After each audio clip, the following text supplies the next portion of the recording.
আল্লাহ মানুষের হক দিন ইসলামের ভেতর কতটুকু রেখেছে, ইসলামে মানুষের হক কতটুকু, কিভাবে একজন মানুষ তার হক আদায় করে নিতে পারবে, এই মর্মে আল্লাহ রাব্বুল আলামিন কি বলেন? আল্লাহ রাব্বুল আলামিন বলছেন, আউযু বিল্লাহি মিনাশ শাইতানির রাজীম, ওয়ালাকাদ কাররামনা বানি আদামা ওয়াজআলনাহুম ফিল বাররি ওয়াল বাহর।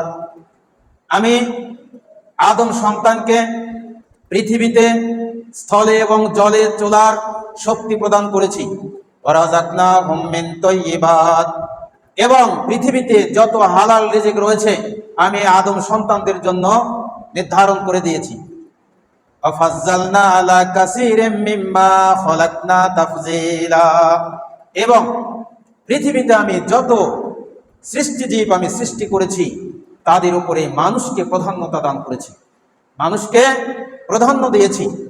আল্লাহ মানুষকে সৃষ্টি করেছেন জলে এবং স্থলে, তাকে চলাফেরার শক্তি প্রদান করেছেন, দিয়েছেন পৃথিবীতে যত হালাল রিজিক রয়েছেন।